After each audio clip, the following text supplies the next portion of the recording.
नमस्कार, स्वागत है डीडी न्यूज के इस खास कार्यक्रम रिपोर्ट एट 10 में। मैं हूं अश्विनी कुमार मिश्र। रिपोर्ट एट 10 यानी रात 10 बजे दिन भर की 10 बड़ी खबरें। रिपोर्ट एट 10 में बात होगी दिन भर की सभी बड़ी खबरों की। हर उस खबर की पड़ताल होगी और ग्राउंड जीरो पर मौजूद हमारे संवाददाता बताएंगे इन खबरों के मायने और इन खबरों के क्या कुछ हैं असर। तो आइए शुरुआत करते हैं रिपोर्ट एट 10 की, बात टॉप 10 की।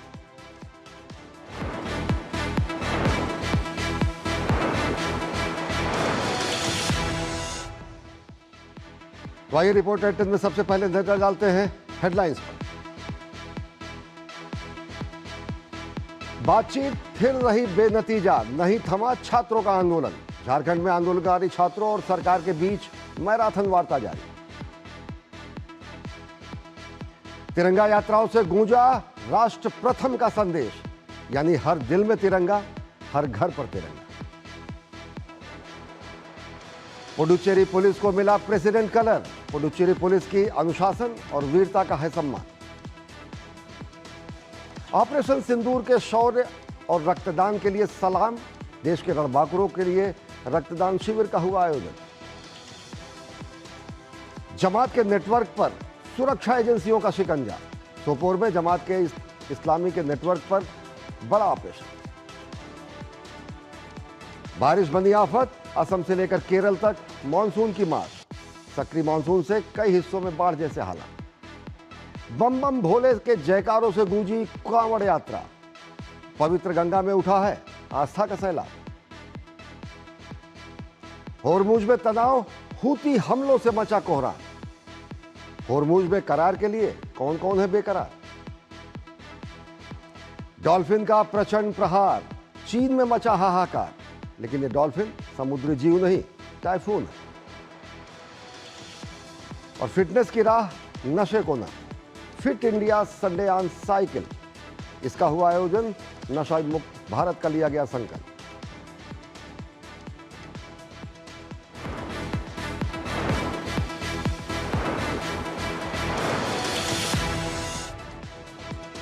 भाई आपको बताते हैं दिन की सबसे बड़ी खबर। झारखंड में भर्ती परीक्षाओं को लेकर छात्रों का आक्रोश। आंदोलन उस दहलीज पर पहुंच गया है जहां सरकार से बातचीत बेनतीजा रही है। अब रविवार को लंबी वार्ता के बाद सरकार ने कुछ परीक्षाओं के रद्द करने की बात तो कही है, लेकिन जांच सीबीआई से न कराने की बात पर अभी भी गतिरोध बना हुआ है। और इसी सब के बीच जेपीएससी के 3 सदस्यों के इस्तीफे ने पूरे मामले को और गंभीर कर दिया है।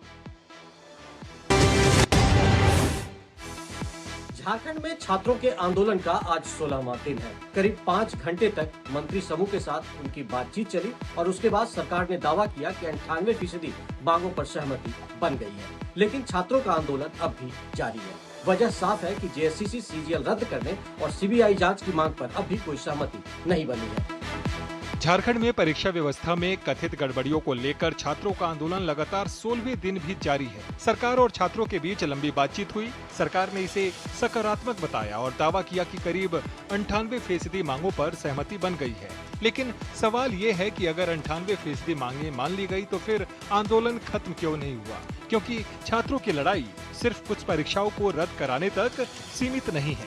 वो परीक्षा व्यवस्था में कथित गड़बड़ी के निष्पक्ष और व्यापक जांच की मांग कर रहे हैं। सरकार ने 14वीं जेपीएससी पीटी परीक्षा रद्द करने पर सहमति जताई है। जेपीएससी 2023 और 2025 बैकलॉग परीक्षाओं को भी रद्द करने की बात कही गई है। आपराधिक मामलों की जांच सीआईडी करेगी और चूंकि इसमें फाइनेंशियल इम्प्लीकेशंस भी हैं, पैसे का अवैध लेन देन हुआ है, इसलिए इसकी जांच के लिए ईडी से अनुरोध किया जाएगा।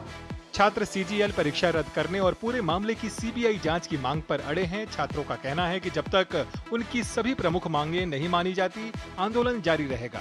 छात्रों ने 10 अगस्त को विधानसभा घेराव का ऐलान किया है कि यह परीक्षा प्रक्रिया दूषित है टीडीपीएल के द्वारा। तो टीडीपीएल के द्वारा जितनी भी परीक्षाएं हैं वो समस्त परीक्षाओं को रद्द किया जाना चाहिए। तो हम लोगों का इसमें जो है सहमति नहीं बन पाया। बस इस बीच जेपीएससी के 3 सदस्यों अजिता भट्टाचार्य, जमील अहमद और अनिमा हंसदा ने राज्यपाल को इस्तीफा सौंप दिया, जिसे स्वीकार कर लिया गया है। इसी बीच राज्यपाल संतोष कुमार गंगवार ने साफ कहा है कि छात्रों के भविष्य के साथ खिलवाड़ बर्दाश्त नहीं किया जाएगा।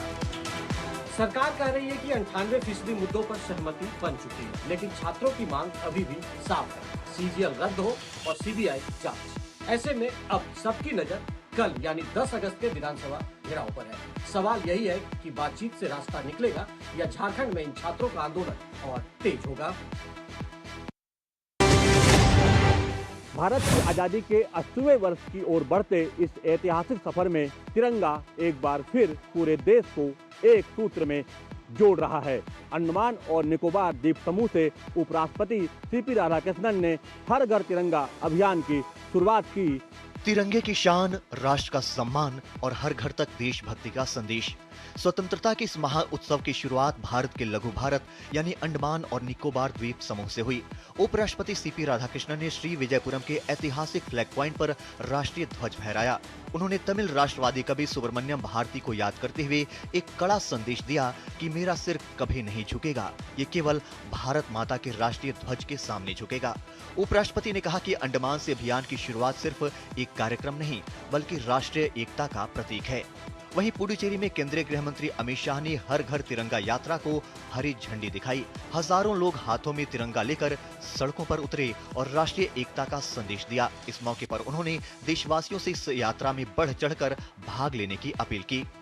उत्तर प्रदेश की राजधानी लखनऊ में मुख्यमंत्री योगी आदित्यनाथ ने काकोरी ट्रेन एक्शन की 101वीं वर्षगांठ पर तिरंगा यात्रा का नेतृत्व किया। मुख्यमंत्री आवास से विधान भवन तक निकली इस यात्रा में हजारों युवा शामिल हुए। भोपाल में बारिश भी देशभक्ति के जोश को नहीं रोक सकी। मुख्यमंत्री मोहन यादव ने टीटी नगर स्टेडियम में तिरंगा यात्रा का नेतृत्व किया। इसके अलावा उत्तराखंड में भी मुख्यमंत्री पुष्कर सिंह धामी ने तिरंगा यात्रा की शुरुआत की। आज तिरंगा सिर्फ सरकारी इमारतों पर नहीं बल्कि हर घर, हर दिल और हर संकल्प में दिखाई दे रहा है। अंडमान निकोबार से शुरू हुआ हर घर तिरंगा अभियान अब पूरे देश में राष्ट्रभक्ति के जन आंदोलन का रूप ले चुका है। रविवार का दिन पुडुचेरी के लिए महज एक दिन नहीं बल्कि दशकों के उस अनुशासन के सम्मान का ऐतिहासिक पल रहा जब केंद्रीय गृह मंत्री अमित शाह ने पुडुचेरी पुलिस को प्रेसिडेंट्स कलर प्रदान किए।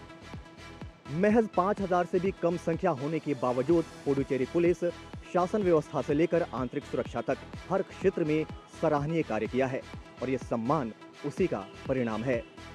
केंद्रीय गृह मंत्री अमित शाह पुडुचेरी की आधिकारिक यात्रा पर हैं। पुडुचेरी आगमन पर मुख्यमंत्री एन रंगासामी और उपराज्यपाल के कैलाशनाथन ने उनका गर्मजोशी से स्वागत किया। अपनी इस यात्रा के क्रम में केंद्रीय गृह मंत्री गोरीमेडु स्थित पुलिस प्रशिक्षण विद्यालय मैदान में आयोजित एक समारोह में शामिल हुए, जहां उन्होंने पुडुचेरी पुलिस को प्रेसिडेंट्स कलर प्रदान किए। ये तीनों न्याय संहिताएं, टेक्नोलॉजी, टाइमलाइन और ट्रस्ट, ये 3 पिलर पर खड़ी की गई है। दरअसल राष्ट्रपति द्रौपदी मुर्मू ने 8 मई को पुडुचेरी पुलिस को यह सम्मान देने की घोषणा की थी। ये पुरस्कार किसी सैन्य इकाई या राज्य अथवा केंद्र शासित प्रदेश की पुलिस को दिया जाने वाला सर्वोच्च सम्मान है। कार्यक्रम के दौरान अमित शाह ने अंग्रेजों के जमाने के रद्द किए गए आपराधिक कानूनों का जिक्र किया, जिनमें भारतीय दंड संहिता भी शामिल है। जब कोरोना का अभूतपूर्व संकट समग्र विश्व के लिए चैलेंज बना हुआ था, तब पुडुचेरी पुलिस ने वो कठिन दौर में जो बहादुरी दिखाई है वो मैं हमेशा के लिए याद रखूंगा। शाह ने कहा कि 1950 से 2014 के बीच पुडुचेरी को केंद्र की ओर से करीब 3500 करोड़ रुपए आवंटित किए गए, जबकि 2014 से 2026 के बीच केंद्र सरकार ने पुडुचेरी को 13,762 करोड़ रुपए उपलब्ध कराए, जो यहाँ के लोगों के प्रति हमारी प्रतिबद्धता को दर्शाता है। अपनी यात्रा के दौरान अमित शाह कार्यकर्ताओं की ओर से आयोजित एक कार्यक्रम में भी शामिल हुए। पुडुचेरी में केंद्रीय गृह मंत्री अमित शाह के दौरे के केंद्र में भले ही पुलिस का सम्मान रहा हो, लेकिन इस मंच से विकास से लेकर कानून व्यवस्था तक सरकार की तमाम प्राथमिकताएं साफ नजर आईं। संदेश साफ है कि केंद्र सरकार देश के अन्य हिस्सों की तरह ही पुडुचेरी के विकास को लेकर भी प्रतिबद्ध है। देश की रक्षा सिर्फ सरहद पर नहीं होती, कई बार देशभक्ति का रास्ता समाज के भीतर से भी निकलता है। ऐसा ही नजारा तब देखने को मिला जब रक्षा मंत्री राजनाथ सिंह ने सिंदूर सेना महारक्तदान यात्रा के दूसरे संस्करण का उद्घाटन किया। एक तरफ ऑपरेशन सिंदूर के वीरों के शौर्य को सलाम किया गया, तो वहीं दूसरी तरफ युवाओं ने रक्तदान के जरिए देश सेवा के संकल्प को भी दोहराया। रविवार को कैंट के बेस अस्पताल में देश सेवा का अनोखा संगम देखने को मिला। रक्षा मंत्री राजनाथ सिंह ने सिंदूर सेना महारक्तदान यात्रा के दूसरे संस्करण का उद्घाटन किया। इस दौरान उन्होंने ऑपरेशन सिंदूर में भारतीय सशस्त्र बलों की वीरता और साहस की जमकर सराहना की। पाकिस्तान में बैठे आतंकियों और उनके सरपरस्तों को नेस्त नाबूद कर दिया, हमने दुनिया को बताया कि हमारी नारी शक्ति के सिंदूर की रक्षा करने के लिए हम किसी भी हद तक जाने को तैयार हैं। राजनाथ सिंह ने महारक्तदान शिविर को करुणा का प्रतीक बताया, जबकि ऑपरेशन सिंदूर को साहस और शौर्य का प्रदर्शन करार दिया। महारक्तदान अभियान में महाराष्ट्र के करीब 1000 एथलीटों ने हिस्सा लिया। युवाओं ने रक्तदान कर सशस्त्र बलों के प्रति निस्वार्थ सेवा और एकजुटता का संदेश दिया। रक्षा मंत्री ने रक्तदाताओं का आभार जताते हुए कहा कि आज दान किया गया रक्त भविष्य में जरूरतमंद सैनिकों और उनके परिवारों के लिए एक भरोसेमंद सहारा बनेगा। उन्होंने युवाओं से रक्तदान को सिर्फ एक अभियान नहीं बल्कि एक सामाजिक संस्कृति बनाने की अपील की। कार्यक्रम में महाराष्ट्र के उप मुख्यमंत्री एकनाथ शिंदे और सेना के वरिष्ठ अधिकारी भी मौजूद रहे। ऑपरेशन सिंदूर का शौर्य और युवाओं का ये महारक्तदान दोनों मिलकर एक ही तस्वीर दिखाते हैं। देश सेवा के रास्ते अलग हो सकते हैं, लेकिन मकसद एक ही होता है, राष्ट्र की रक्षा और राष्ट्र की सेवा। सरहद पर सैनिक देश की रक्षा करता है और अस्पताल में रक्तदाता किसी की जान बचाता है। सोपोर में सिक्योरिटी एजेंसीज ने प्रतिबंधित जमाती इस्लामी के एक नेटवर्क के खिलाफ एक ऑपरेशन शुरू किया है। एक साथ 26 ठिकानों को एक जांच के दायरे में लाया गया है, जहां यूएपीए के एक केस के तहत कई इलाकों में छानबीन शुरू की गई है। सवाल सिर्फ इतना ही नहीं कि इन ठिकानों से क्या सामने आता है, बल्कि बड़ा सवाल ये है कि जमाती इस्लामी की जड़ें कहां तक फैली हुई है। उत्तरी कश्मीर का सोपोर और 26 ठिकानों पर एक साथ सुरक्षा एजेंसियों का बड़ा एक्शन। निशाने पर है प्रतिबंधित जमाते इस्लामी का नेटवर्क। जम्मू कश्मीर पुलिस और सुरक्षा बलों की टीमों ने अलग अलग इलाकों में एक साथ तलाशी अभियान चलाया। ये कार्रवाई यूएपीए के तहत दर्ज मामले की जांच का हिस्सा है। तलाशी का मकसद साफ है, प्रतिबंधित जमाते इस्लामी से जुड़े नेटवर्क, उसके संपर्कों और उसकी गतिविधियों से जुड़े अहम सबूत मिटाना। केंद्र सरकार ने अलगाववादी और आतंकी गतिविधियों से जुड़े होने के आरोपों के बाद संगठन को यूएपीए के तहत प्रतिबंधित किया था। फरवरी 2024 में केंद्र सरकार ने इस प्रतिबंध को अगले 5 साल तक के लिए बढ़ा दिया था। सरकार और सुरक्षा एजेंसियां लगातार ये स्पष्ट करती रही हैं कि देश की संप्रभुता, अखंडता और सुरक्षा के खिलाफ गतिविधियों को किसी भी कीमत पर बर्दाश्त नहीं किया जाएगा। 26 ठिकानों पर एक साथ हुई कार्रवाई से साफ है कि सुरक्षा एजेंसियां प्रतिबंधित संगठनों के नेटवर्क को जड़ से खंगालने में जुटी हुई हैं। तलाशी अभियान के दौरान दस्तावेजों और दूसरे संभावित सबूतों की जांच की जा रही है, ताकि नेटवर्क से जुड़े लोगों और उनके संपर्कों की कड़ियों को सामने लाया जा सके। सिक्योरिटी एजेंसीज का कहना है कि ये छापामारी उनकी एक ऐसी स्ट्रेटजी का हिस्सा है जिसमें न सिर्फ दहशतगर्दी और अलगाववादियत के एक्टिव चेहरों पे, बल्कि उनका पूरा नेटवर्क उनके निशाने पे है। अब इस जांच में सामने आने वाले सबूत इस बात का फैसला करेंगे कि प्रतिबंधित जमात इस्लामी के नेटवर्क में और कौन सी कड़ियाँ हैं जो सिक्योरिटी एजेंसीज के निशाने पर हैं। असम से केरल तक मानसून ने मुश्किलें बढ़ा दी हैं। असम में बाढ़ से मौतों का आंकड़ा 99 पहुँच चुका है और करीब 1.5 लाख लोग प्रभावित हैं। वहीं केरल में अब भी कई घर और सड़कें पानी में डूबी हैं। कुछ इलाकों में पानी उतरना शुरू हुआ है, लेकिन खतरा अभी खत्म नहीं हुआ। पानी, तबाही और जिंदगी बचाने की जद्दोजहद। असम में बाढ़ का कहर अब जानलेवा हो चुका है। इस साल बारिश और बाढ़ से 99 लोगों की मौत हो चुकी है, जबकि करीब 1,47,000 लोग अब भी प्रभावित हैं। 12 जिले बाढ़ की चपेट में हैं, कहीं सड़कें डूबी हैं, कहीं घर और खेत पानी में समाये हैं और प्रभावित लोगों तक राहत पहुंचाने की चुनौती लगातार बनी हुई है।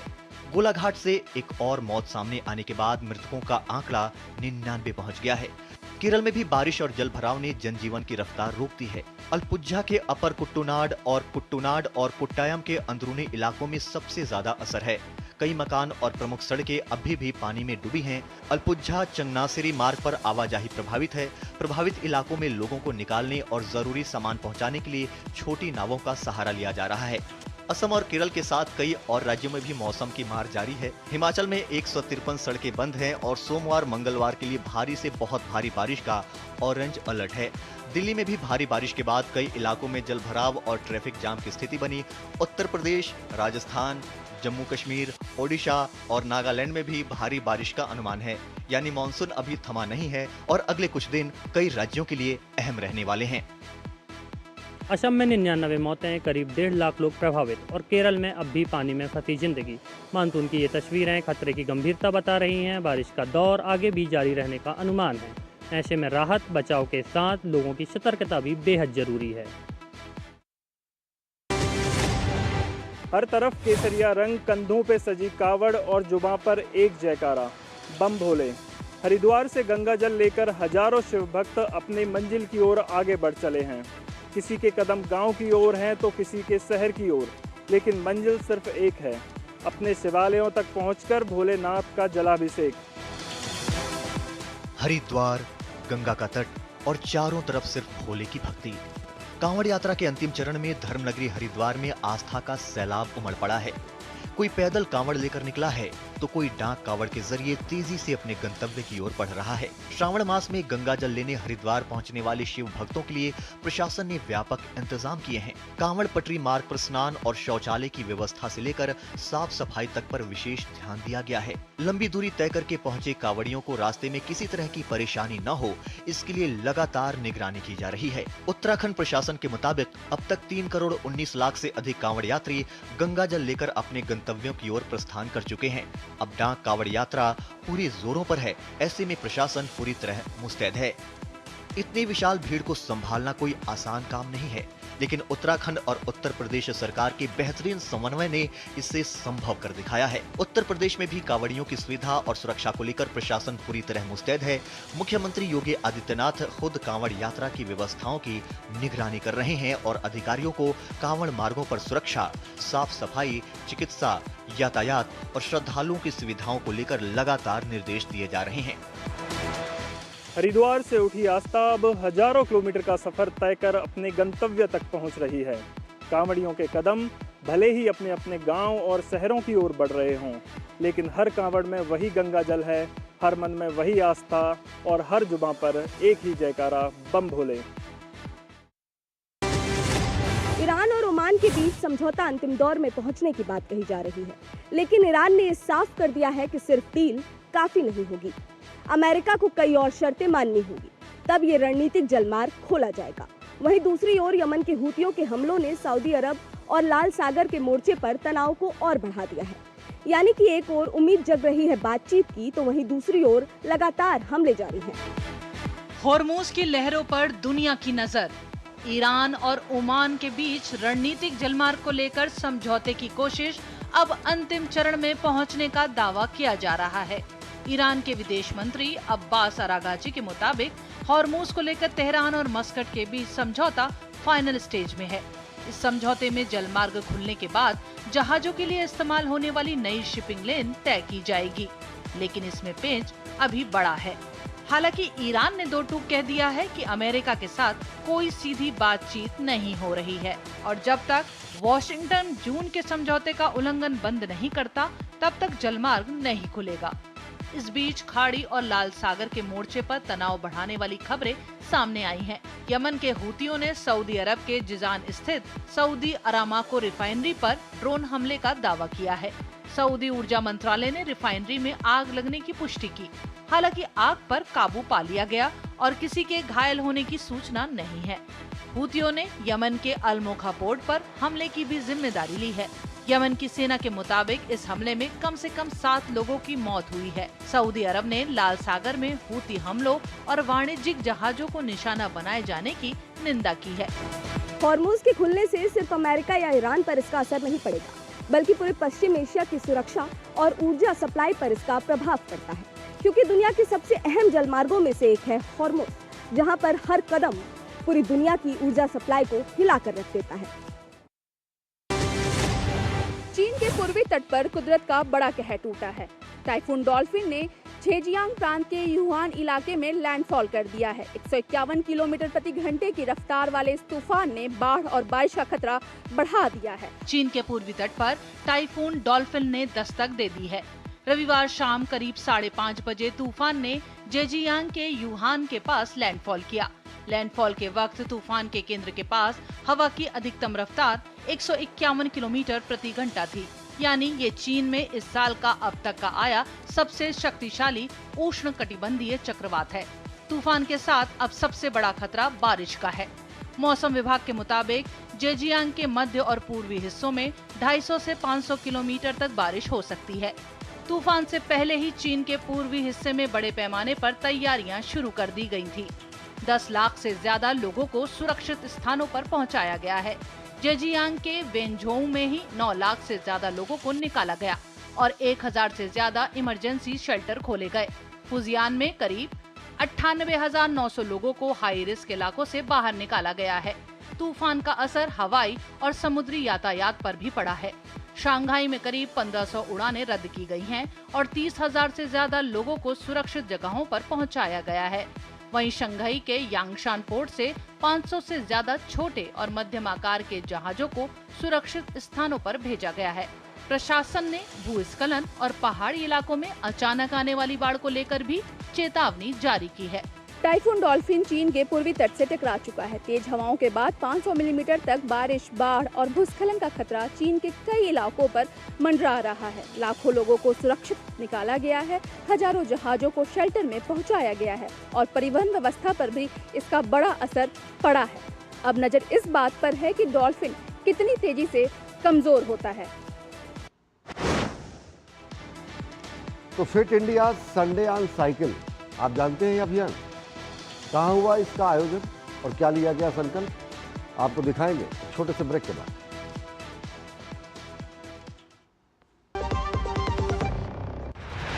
प्रधानमंत्री श्री नरेंद्र मोदी जी के विकसित भारत के संकल्प और मुख्यमंत्री श्री नायब सिंह जी के दूरदर्शी नेतृत्व में हरियाणा ने भर्ती व्यवस्था को पारदर्शी, निष्पक्ष और मेरिट आधारित रूप दिया है।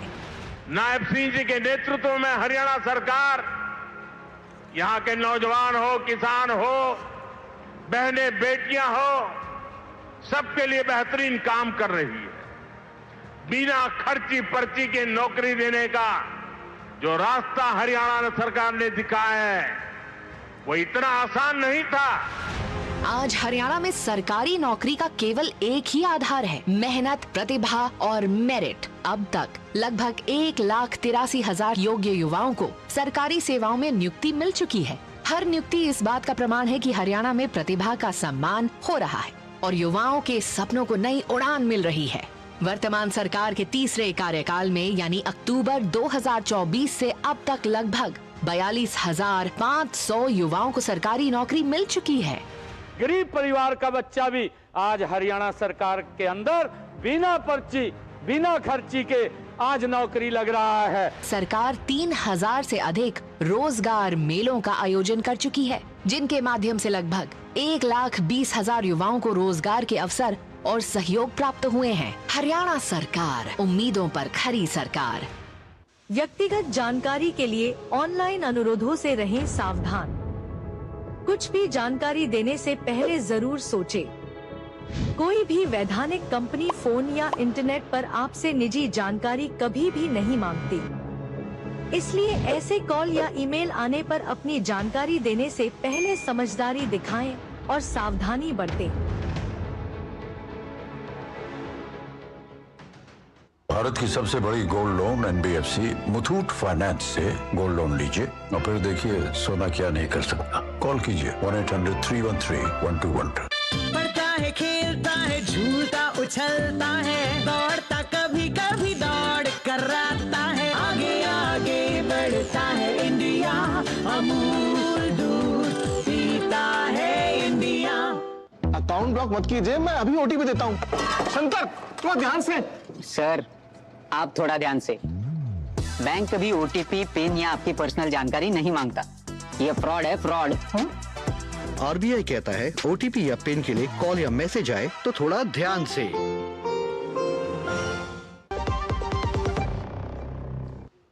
ब्रेक के बाद आप सभी का स्वागत है। साइकिल की सवारी रविवार को जरूरी, ये एक अभियान है। साइकिल दौड़ी, जोश बढ़ा और नशे के खिलाफ हुंकार गूंजा। गुजरात के हनोल से दिल्ली तक fit India Sunday on cycle ने साफ संदेश दिया कि फिटनेस को हम हाँ कहें और नशे को ना। 85वें संस्करण में केंद्रीय खेल मंत्री डॉक्टर मनसुख मांडविया समेत अनेक प्रतिभागियों ने इसमें हिस्सा लिया और नशा मुक्त भारत का संकल्प लिया।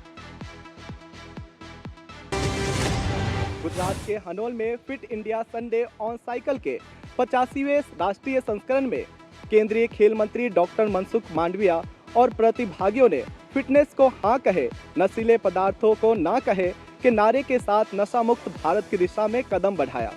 फिटनेस का जुनून, साइकिलिंग का जोश और नशे के खिलाफ मजबूत संदेश। गुजरात के हनोल में रविवार को कुछ ऐसा ही नजारा देखने को मिला। मौका था fit India Sunday on cycle के 85वें राष्ट्रीय संस्करण का। केंद्रीय खेल मंत्री डॉक्टर मनसुख मांडविया और कार्यक्रम में शामिल प्रतिभागियों ने नशीले पदार्थों से दूर रहने का सामूहिक संकल्प लिया। संदेश साफ था, नशे की आदत छोड़िए और फिटनेस, मेहनत और अनुशासन को अपनी जिंदगी का हिस्सा बनाइए। 18,000 से अधिक स्थान पर युवाओं ने साइकिलिंग करके संदेश दिया है कि चलो नशा मुक्त युवा फॉर विकसित भारत के संदेश के साथ इस साइकिलिंग मूवमेंट आगे बढ़ रही है। देश के युवा उसके साथ जुड़ रहे हैं। इसी कड़ी में दिल्ली के मेजर ध्यानचंद नेशनल स्टेडियम में भी रविवार सुबह फिटनेस और नशा मुक्ति का संदेश देखने को मिला। 1000 से ज्यादा प्रतिभागियों ने योग और जुम्बा जैसी गतिविधियों में हिस्सा लिया। कार्यक्रम में अभिनेता और जिम्नास्ट सिद्धार्थ निगम, इंटरनेशनल स्क्वैश खिलाड़ी और junior national champion Gurvir Singh, fit India ambassador Narendra Kumar और जुम्बा इंस्ट्रक्टर मीनल पाठक भी शामिल हुए। जब मैं खुद भी साइकिल चला के पूरे दिल्ली की इतनी प्यारी क्लीन सड़कों पर साइकिलिंग कर रहा था तो बड़ा मजा आ रहा था। खेल दिग्गजों, सरकार और लाखों युवाओं की ये एकजुटता साफ बताती है कि भारत अब फिटनेस को अपनी दिनचर्या बना रहा है। नशा मुक्त भारत का सपना तभी साकार होगा जब हम अनुशासन को अपनाएंगे। हनोल से लेकर दिल्ली तक फिट इंडिया ऑन साइकिल ने एक ही संदेश दिया, स्वस्थ शरीर और मजबूत समाज के लिए नशे से दूरी जरूरी है, क्योंकि जब युवाओं की पसंद बनेगी फिटनेस, तभी मजबूत होगा नशा मुक्त भारत।